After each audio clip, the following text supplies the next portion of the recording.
Pessoal, nessa nossa primeira aula daqui do nosso módulo de recursos, a gente começa estudando o primeiro tema de teoria geral dos recursos, que é o conceito de recurso. Então, coloquem no caderno de vocês teoria geral dos recursos. Esse é o nosso grande tema. E o nosso primeiro item é o conceito de recurso. Tópico 1 no caderno de vocês. Olha só. Para ficar mais fácil, eu vou compartilhar um documento aqui com vocês, um documento no Word, em que juntos nós iremos construir o nosso caderno, tá? Tá aparecendo aí para vocês um documento do Word, já com a numeração do nosso primeiro item, que é o conceito de recurso. Pessoal, quando a gente fala de conceito de recurso, a gente tem que partir de um gênero, que é o meio de impugnação de decisão judicial. Eu tenho os meios de impugnação de decisão judicial como um gênero, do qual emergem duas espécies, os recursos e os sucedâneos recursais. Então, eu tenho como gênero, vou colocar aqui para vocês, meios de impugnação à decisão judicial, e como espécies, né, eu tenho aqui o recurso e os sucedâneos recursais, ok? Como que a gente define o que é recurso e o que é sucedâneo recursal? Através da definição do conceito de recurso. Nós devemos saber qual é o conceito de recurso. E aí o conceito de sucedâneo recursal, ele é residual, ou seja, tudo que for meio de impugnação e não for recurso é um sucedâneo. A gente vai ver que o mandado de segurança, ele não é um recurso, mas ele pode ser utilizado, excepcionalmente, para impugnar uma decisão judicial. Então, ele é um sucedâneo recursal. A gente vai ver que a ação rescisória, ela não é um recurso, mas ela é utilizada para impugnar a decisão. Como ela não é recurso, é um sucedâneo recursal. A gente vai ver que o pedido de reconsideração é uma forma de impugnar a decisão judicial, mas não é recurso. Então, é um sucedâneo recursal, também chamado de substitutivo recursal.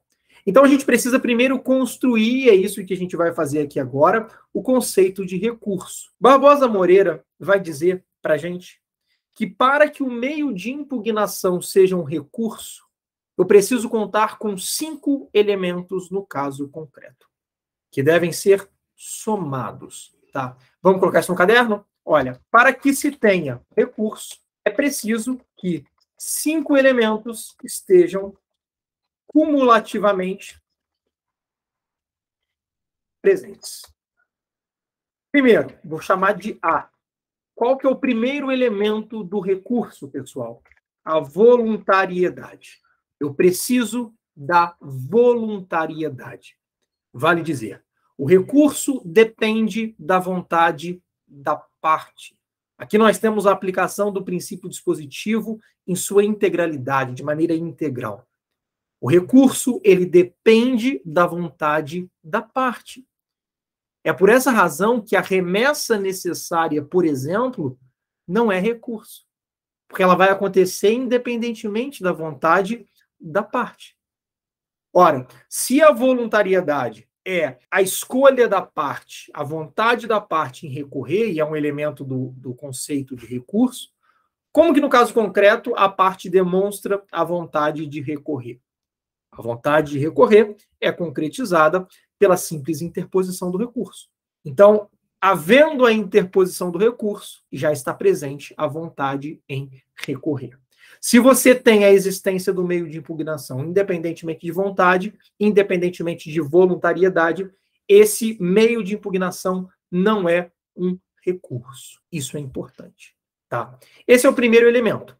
O segundo elemento é o desenvolvimento no mesmo processo em que a decisão impugnada foi proferida. Olha só, pessoal, prestem muita atenção. O recurso, ele não tem natureza jurídica de ação. Se algum dia você se deparar com um meio de impugnação que tenha uma natureza jurídica de ação, tenha certeza de que isso não é recurso. Por quê? Porque o recurso, ele se desenvolve necessária e obrigatoriamente dentro do mesmo processo em que a decisão impugnada foi proferida. Se você precisa de um novo processo para impugnar aquela decisão específica, isso não é recurso.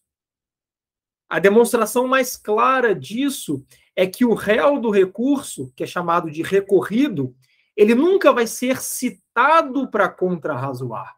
E o que é contrarrazoar? É responder ao recurso. Ele vai ser intimado.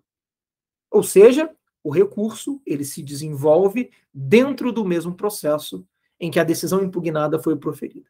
Não há aqui uma ação nova.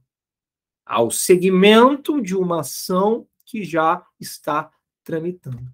Ah, professor, mas o agravo de instrumento, ele cria novos autos, né? E aí? Ele deixa de ser recurso por isso? E claro que não, né? Por quê?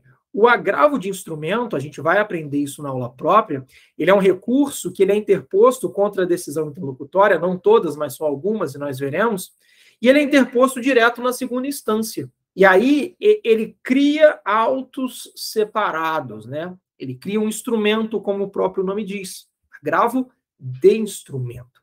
Só que novos autos não se confunde com um novo processo.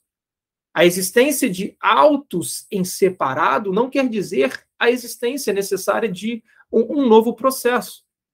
Então, quando o agravo de instrumento ele monta um instrumento novo, isso não gera um novo processo.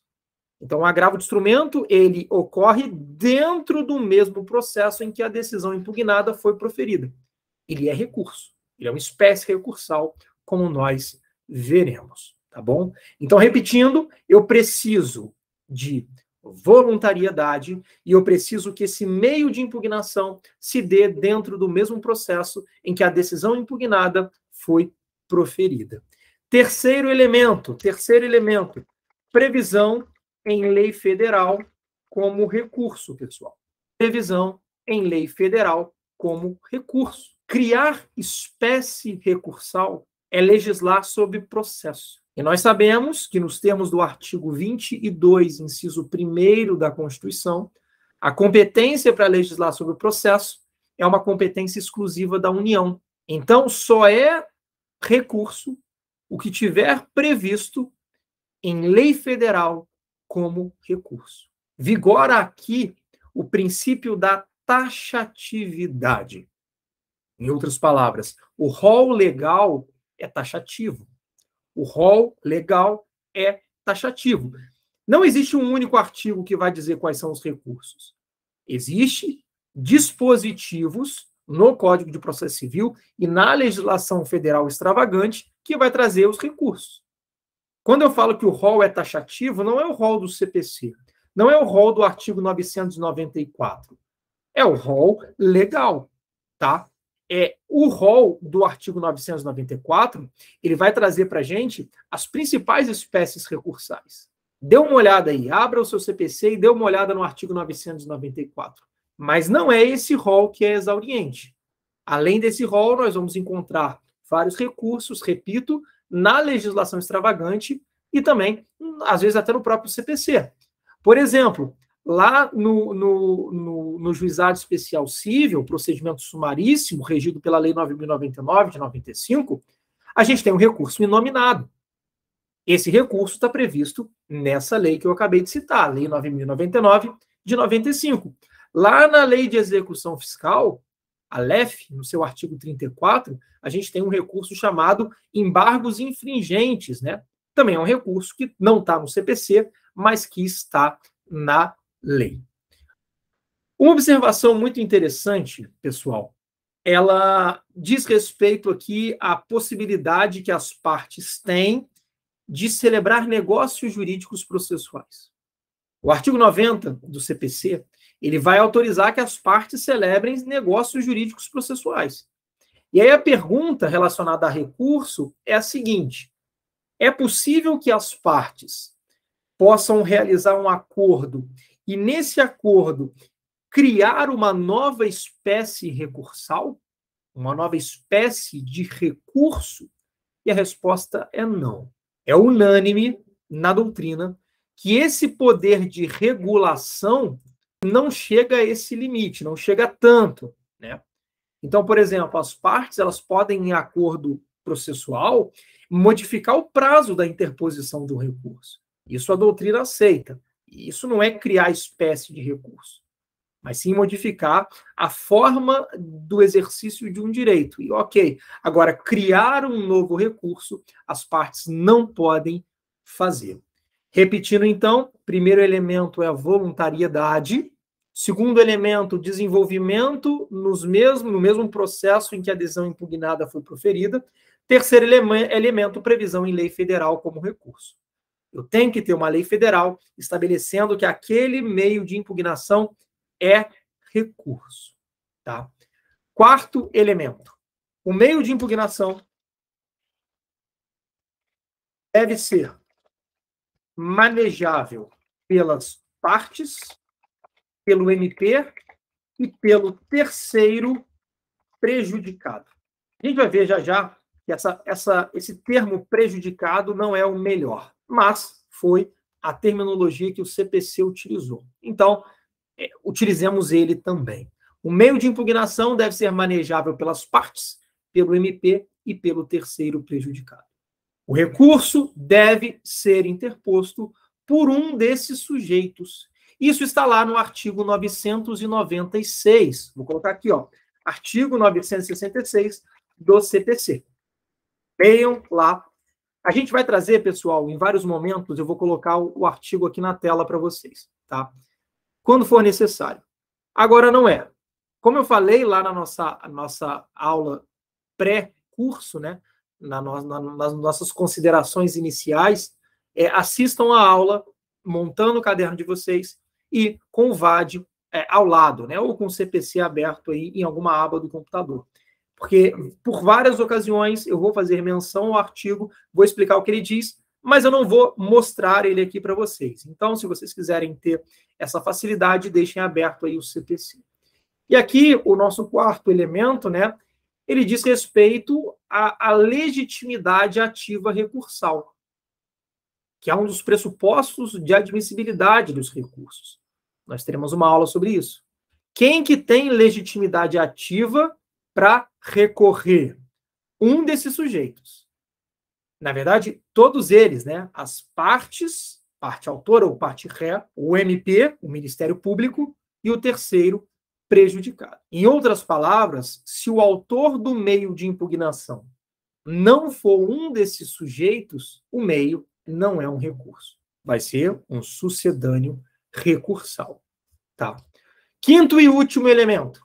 Objetivo do recurso. O objetivo do recurso é a anulação, a reforma, o esclarecimento ou a integração. Estes são os objetivos do recurso. Para ser recurso, deve haver um desses objetivos. E a gente vai conversar melhor sobre eles já já. Já já eu explico para vocês o que é anulação, o que é reforma, o que é esclarecimento e o que é integração. A gente vai ter uma aula própria sobre isso. Só saibam, por enquanto, que o objetivo do recurso tem que ser um desses 4 elementos aqui. Para a gente fechar essa aula, o conceito de recurso nada mais é do que a soma dessas características, pessoal. Recurso nada mais é do que o meio de impugnação voluntário que se desenvolve no mesmo processo em que a decisão foi proferida, previsto expressamente em lei federal, interposto por parte, Ministério Público ou terceiro prejudicado, com qual objetivo? De anular, reformar, esclarecer ou integrar a decisão. Anotem isso no caderno de vocês. Repetindo, vamos anotar? Recurso é o meio de impugnação voluntário que se desenvolve no mesmo processo em que a decisão impugnada foi proferida, previsto expressamente em lei federal, interposto pela parte, pelo Ministério Público ou pelo terceiro prejudicado, com o objetivo de anular, reformar, esclarecer ou integrar a decisão. Está aqui. esse é o conceito de recurso e está na tela para vocês. Com isso, a gente consegue identificar o que é recurso e, por consequência, identificar também o que é sucedâneo recursal. Tudo que for impugnação à decisão judicial e não se encaixar nesse conceito é um sucedâneo recursal, tema da nossa próxima aula.